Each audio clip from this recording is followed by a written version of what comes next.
Hello, everybody. My name is Mario Gabualdi, and I'm going to present my master research thesis that I did at the University of Groningen about North Atlantic humpback whales and their genetic identity.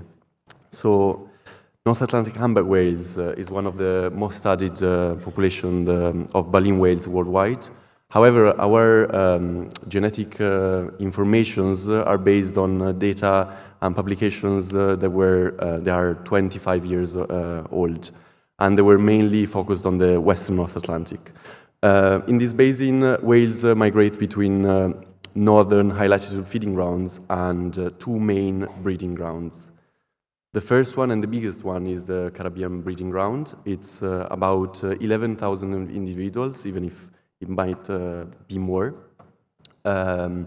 These individuals feed all over the North Atlantic from the coast of the US to the Barents Sea.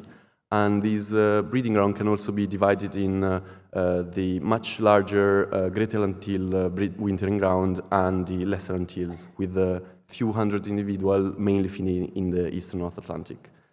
On the other side of the basin, we have the Cape Verde breeding ground, which is a much smaller breeding ground of an abundance of around 300 individuals, showing a slow post-whaling recovery.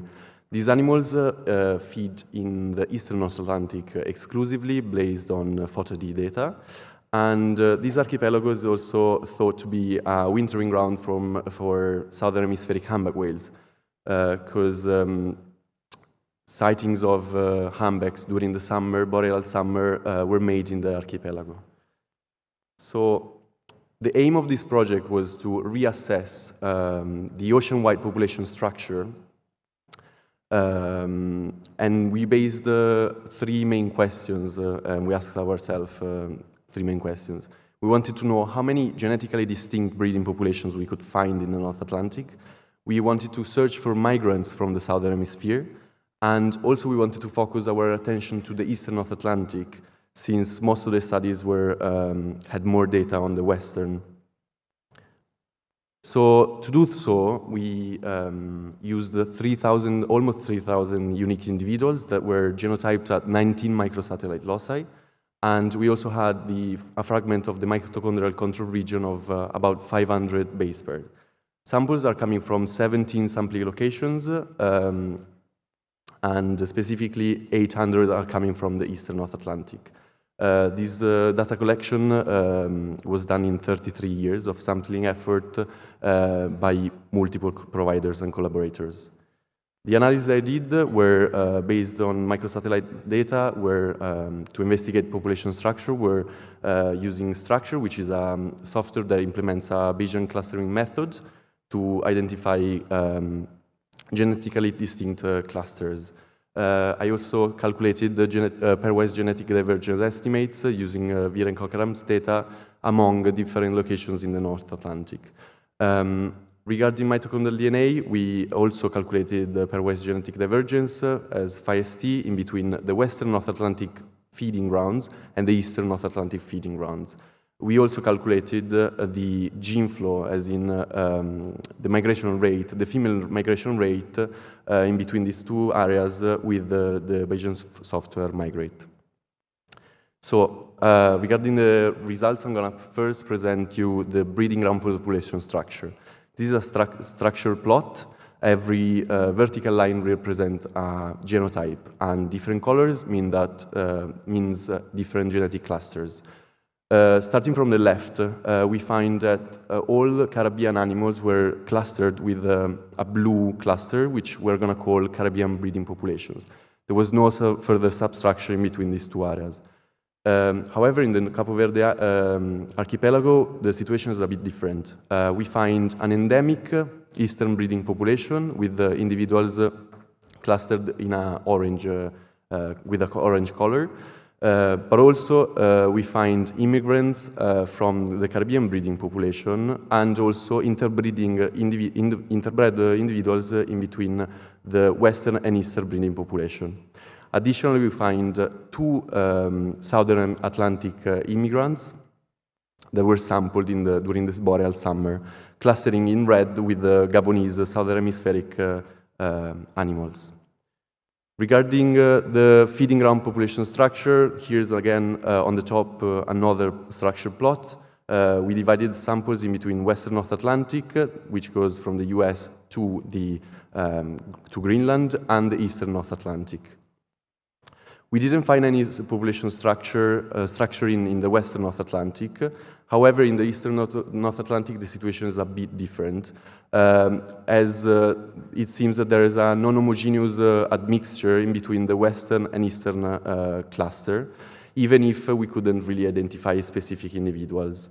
Additionally, from this plot, we found 7 immigrants from the Southern Hemisphere and also some level of interbreeding in between the two hemispheric populations. Microsatellite pairwise genetic divergence estimates were also significant, with theta being in between Western and North Atlantic sampling locations.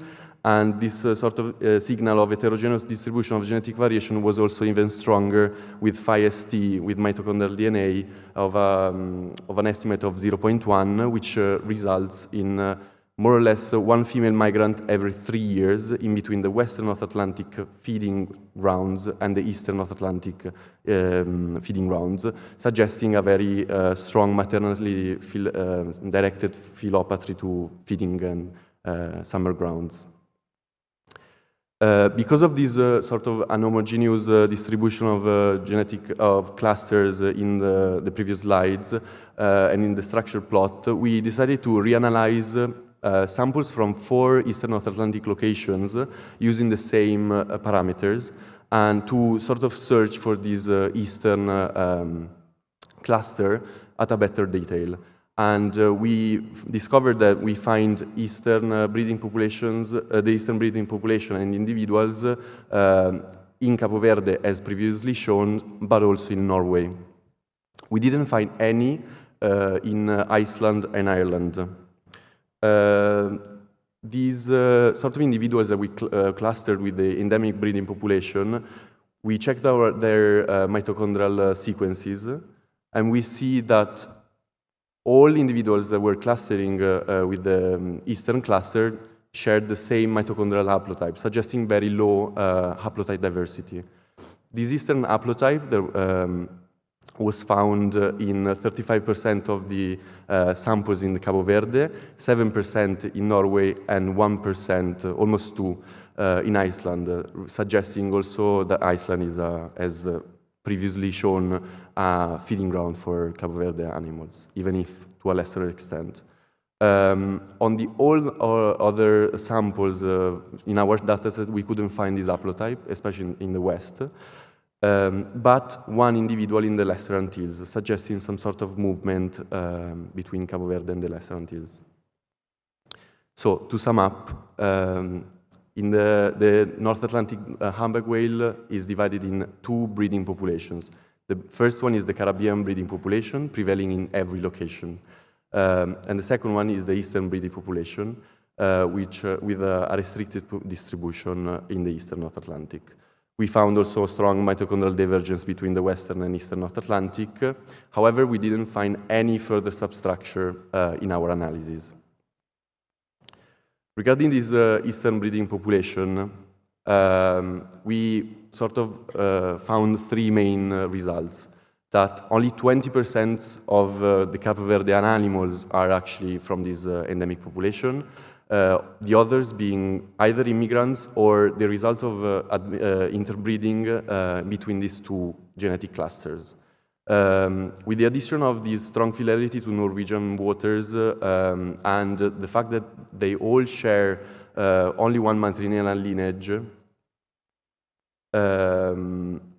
we think, we sort of discussed that this endemic population is smaller than expected and it's getting smaller probably, as it's very strongly affected by introgression from the Caribbean breeding population. If you want to know more about these results and the dynamics of this introgression, you should check out tomorrow the poster 223 from my colleague Iacamos. To conclude, Our results highlight the rarity and the endangered status of the eastern breeding population, which we find genetically distinct. From a conservation point of view, the question goes to, is it important to preserve a genetically distinct unit, even if demographic analysis seems to show a recovering population in the entire ocean? Additionally, we find that the Cape Verde Islands, with our genetic analysis, is the northernmost wintering ground for southern hemispheric humpback whales. So to conclude, I would like to thank everybody that was involved in the data collection and the lab analysis, and also my supervisors, Per Pasbol and Martin Berube. And of course, I want to thank you for listening.